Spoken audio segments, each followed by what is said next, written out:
Hey, come closer. Today I've got a story from the pages of history that'll send shivers down your spine. The Tuskegee Syphilis Study.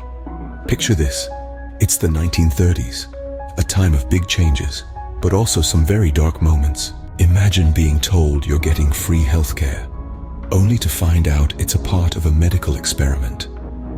That's exactly what happened to African American men in Macon County, Alabama. They were unknowingly a part of a study observing the effects of untreated syphilis. For 40 years, these men were left untreated, suffering the dire consequences of syphilis.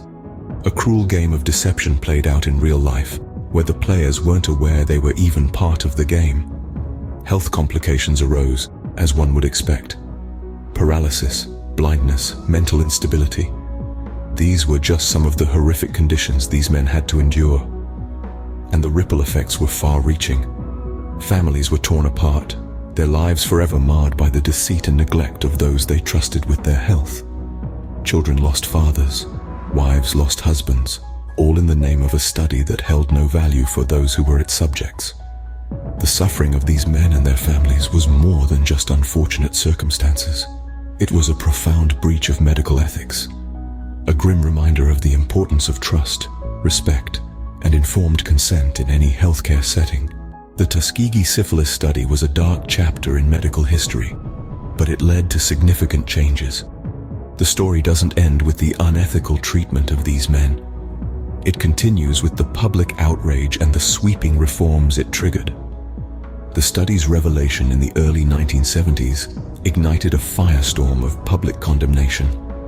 The nation was aghast at the blatant disregard for human life and dignity. The outcry was so intense, it led to a complete overhaul of how medical research is conducted in the United States. One of the key changes was the establishment of strict ethical rules for research.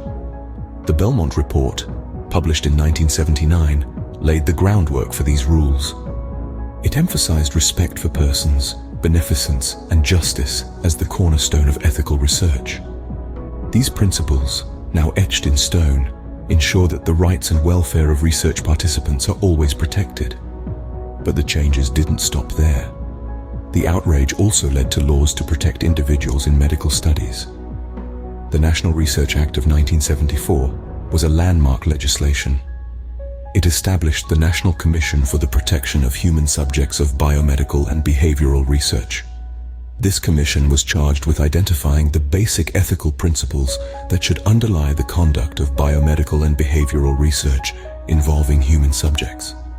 The Tuskegee Syphilis Study was undoubtedly a horrifying episode, but it served as a catalyst for change. It forced us to take a hard look at our ethical standards and make necessary amendments. It made us realize that every life matters, and that every patient, irrespective of their race or economic status, deserves respect and proper care. The legacy of this study changed the way medical research is conducted. It served as a stark reminder of the importance of ethics in medicine. It reminded us that science and compassion must go hand in hand. And most importantly, it taught us that the path to medical advancement should never be paved with the suffering of the innocent. While the Tuskegee Syphilis Study is a heavy story, it sparked crucial discussions about ethics and fairness in healthcare.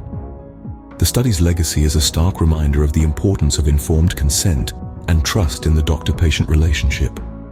It underscores the necessity of transparency and respect for human dignity in all aspects of healthcare. We must remember that every individual has the right to be fully informed about the potential risks and benefits of any medical procedure or research they participate in. Trust, built on honesty and integrity, forms the bedrock of any healthcare system. It's our collective responsibility to ensure that such a breach of trust never occurs again. From the ashes of this dark chapter in medical history, we've seen the rise of stringent ethical guidelines and laws that protect individuals in medical studies. As we move forward, let's remember this story, learn from it, and ensure everyone gets the care they deserve.